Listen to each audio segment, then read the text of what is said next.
Ethel's husband actually took the baby, threw it out onto the snow because he was an alcoholic, and Margaret saved the baby and brought it back inside. So this is the kind of situation that she is living in.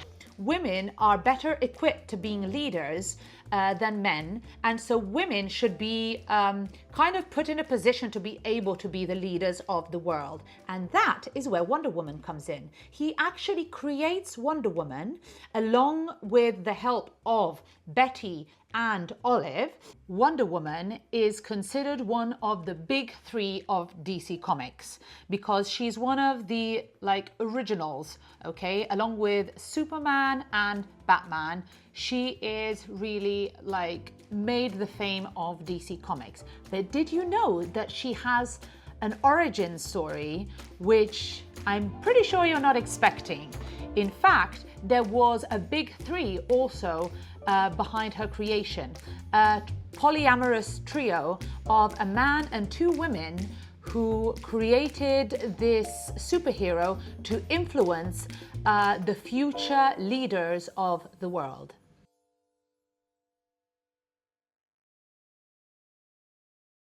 Picture this, we're at the beginning of the 1900s. Suffragettes are chaining themselves to railing to manifest, to kind of request equal rights to men. Okay, in colleges throughout the United States, the feminist movement is gaining a lot of momentum. At Harvard, there was even a men's league for suffragettes. This man's league for suffragists, for the suffragist movement, I am butchering this word in English so badly. This league actually invited Emily Pankhurst. Emily Pankhurst is a very famous feminist from the UK, invited her to speak at the university, okay? So this is to give you an idea of the background of the people that are gonna be in this story. In 1915, Margaret Sanger, who's a very controversial figure, I know that, and we can talk about her. If you wanna know more about this woman and why she's controversial, let me know in the comments below. But she opens the first birth control clinic in the US, and she is the first one to illegally import birth control from the UK to the US, okay? A little bit of a backdrop on her. So she comes, her and her sister her and her sister Ethel come from a family of 11 children of Irish immigrants, okay? So I kind of get why she had an idea that birth control would be a good idea, okay? So Margaret actually was able to become a nurse, okay? And she was the one that delivered her sister Ethel's baby, and Ethel's husband actually took the baby, threw it out onto the snow because he was an alcoholic, and Margaret saved the baby and brought it back inside. So this is the kind of situation that she is living in, her and her sister are living in, okay? We start to have a lot of universities which are opening up courses for women, and women, especially of good families, are starting to frequent colleges and getting a better education. In 1912, Miriam Michelson writes a book called The Superwoman, which talks about an island where there is a matriarchal society of women living. Other books which are very influential at this time, which talk about matriarchal societies of the past and about feminism in different ways, are Angel Island and Her Island. So these were written in 1914, 1915. These are the years in which our first two protagonists of the story are in college, okay? So we have Betty and we have William. Now, if you look at the author who is recognized as being the creator of Wonder Woman, it is William. We're gonna call him Bill, however, okay? Bill meets his girlfriend, his future wife, Betty, in college, and they kind of grow up together from college, okay? So they spend a lot of time together and they end up getting married. He becomes a psychologist. She is a real dedicated scholar. After university, Bill starts to work as a psychologist, and he becomes an experimental psychologist. You have to think that in these years, psychology is still kind of a subject matter which is seen a little bit like a bit of woo-woo into it, okay? So there's a lot of interest in psychology, but it's also viewed as something which is still very much experimental in nature. Already during the years after college, this relationship seems to be already open, because when he goes off to work on people with shell shock, Bill meets another woman and starts a relationship with her. She comes home and spends time with the two of them. So their relationship is very, very modern in this sense, okay? He then goes on to teach in university, psychology in university. Oh, fun fact, this is a total other story, but he's interested in the connection between psychology and law, and how psychology can be used in law. And he actually is the inventor of the prototype of the lie detector. You know, the lie detector, the one that you should never take, because if you're into true crime, you know that it's not admissible in court and it's probably a whole load of junk. So, but he is the inventor of the prototype of that. And at the time, it involved you being strapped up to a whole load of wires, okay? So keep that in mind for what's gonna come later, okay? So basically stripping you up, tying you up to have you tell the truth, all right? Keep that in mind. So he ends up teaching in university, and in university there is a student, and that student called Olive, her nickname was Bobby in university. Olive was none other than that little girl, that little baby that was thrown into the snow by her father and delivered by her auntie Margaret, and, you know, birthed from her mother Ethel. Okay, so she was born into a family of feminists. Okay, her mother also struggled with alcoholism, and in fact she was raised for her first years by the parents of her father, who told her that her mother was dead. Okay, however, when she then ended up in an all-girls school, her mother Ethel came to get her again, and so she went back to live with her mother and later with her aunt. Okay, she ends up in university, and in university she's at the head of the Liberals Club.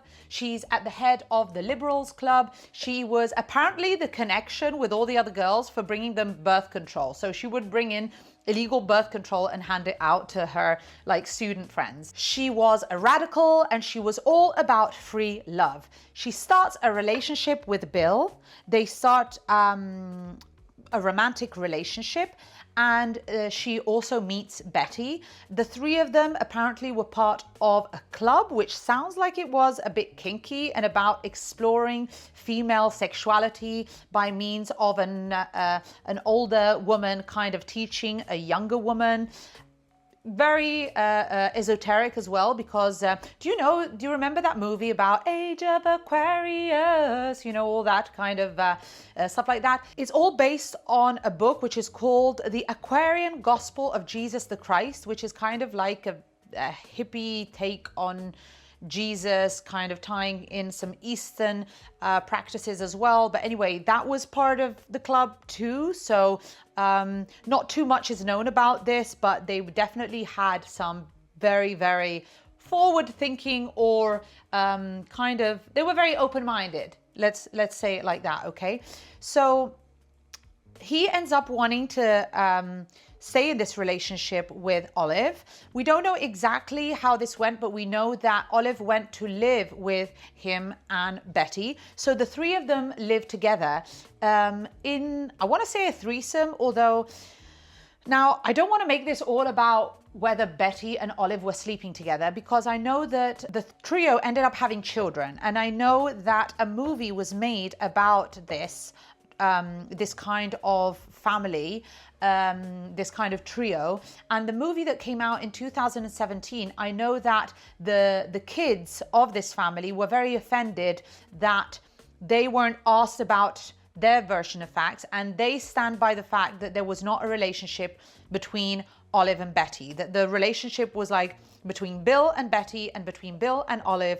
And whereas the movie kind of depicts a relationship also very much between Betty and Olive. And I mean, in the end, who cares? You know, they were happy, they lived happily, and it doesn't really matter who was sleeping with who, okay? However, and the movie is very much about that, and I feel like everyone gets hung up on this. I kind of got hung up on this a lot as well, because I'm a bit of a, like, all about the gossip sometimes. But the point is that they were living together, and that Bill ended up having children with Betty and with Olive, okay? Now, they couldn't go out and tell the world in these years that they were living this way because it was scandalous, okay? So to the outside world, Betty was married with Bill, and Olive lived with them to take care of the children. And she actually told her kids, she didn't tell the kids that Bill was the father. She told the kids that the father had died, and however, that Bill had adopted them just because they were all living together. So this is what they told the outside world, when in fact he adopted them because they were effectively his kids, okay? Now, the arrangement worked like this. Betty, great scholar, all about the work. I kind of see myself a lot in Betty. So she decided to go to work, and she was the money maker of this family, okay? So she would go to work. She ended up being, now these were the years in which to have a great career as a woman was very difficult. She ended up being the top editor for the Encyclopedia Britannica. Okay, so she was a kick-ass lady. She was able to do this, however, because the children of both women were being raised at home by Olive, because Olive actually ended up leaving school, leaving university when she got pregnant, and staying at home with the kids of both women, okay? And it was interesting because they kind of swapped surnames as well, so that I really, like, from the names that were given, you can see that the women viewed the children as both their children. Okay, so the women really saw the children as of both of them. So whether they were sleeping together or not, they definitely were very happy to see the children as of the whole family.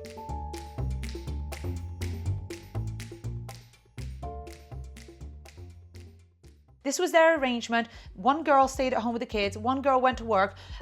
Olive took this opportunity to study, because she was studying psychology, right? She took very, very detailed notes of like the everyday progression of the children. So she studied them, and she wrote articles for a newspaper that was about family as well. So she continued kind of her psychological studies through the children as she stayed at home with the kids, okay?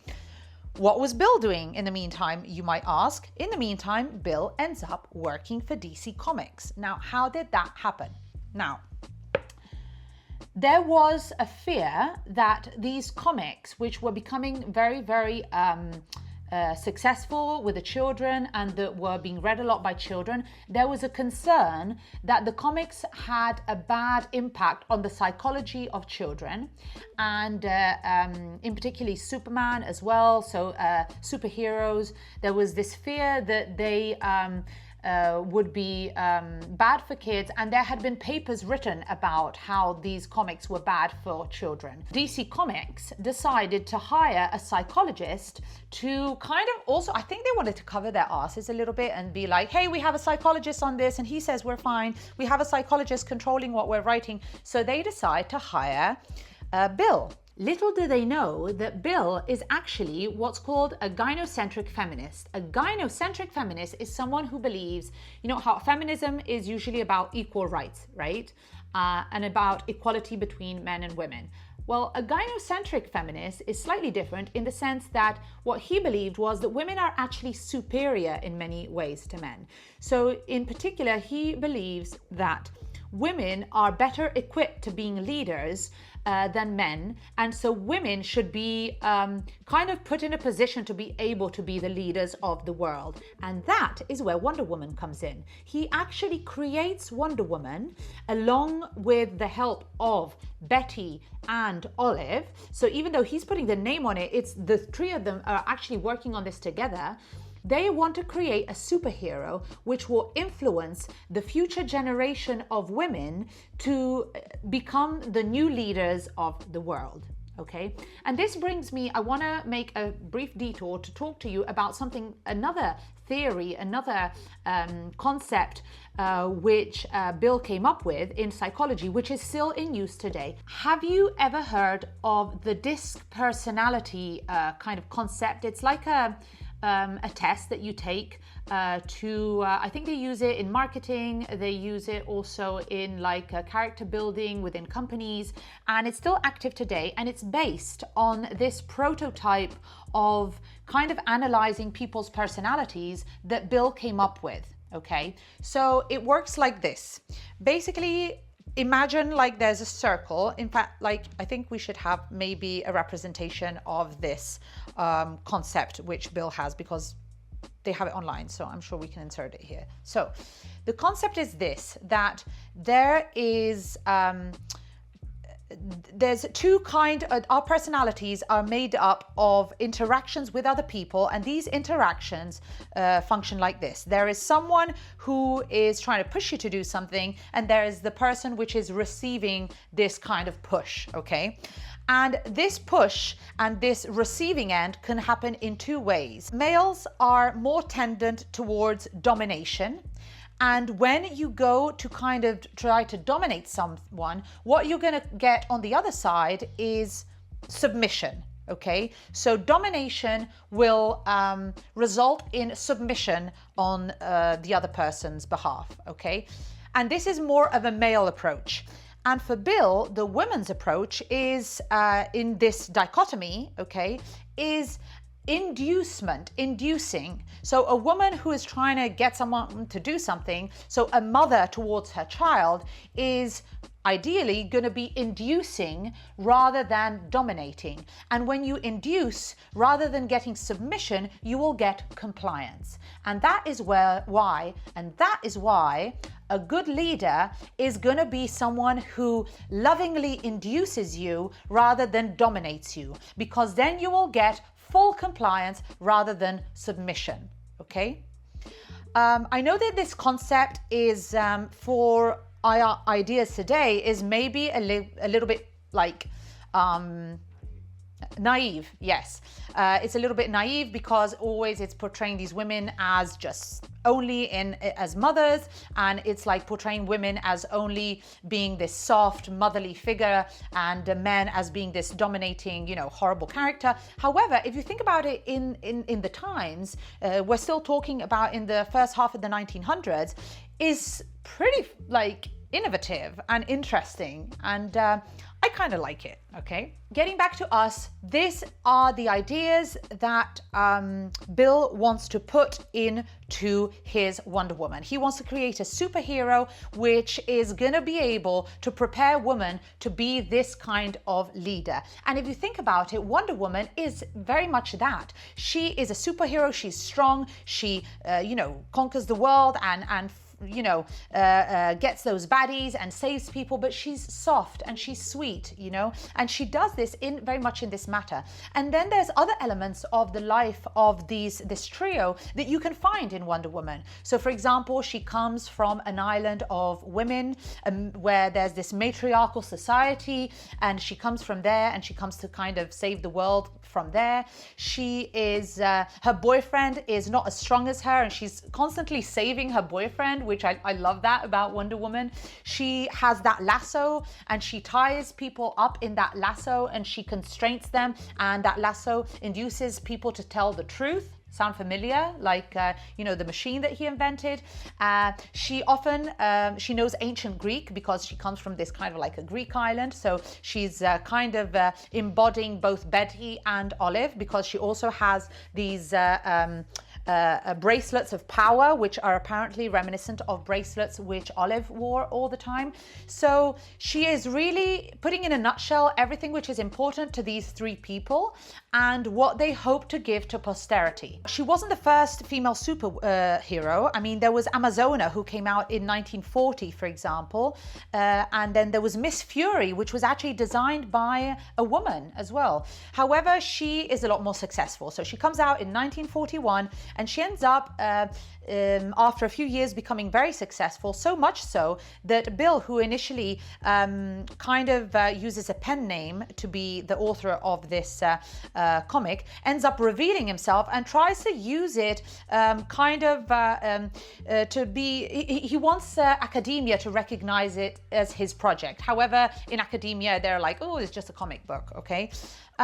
Becomes very, very successful, and for years it stays successful, although then it kind of loses power and is now being kind of is going through a revival in this day and age. Now, what happens to our amazing trio? So Bill actually ends up dying in his 50s, so he dies quite early. Betty and Olive carry on living together all their lives, okay? So they stay together, they live together.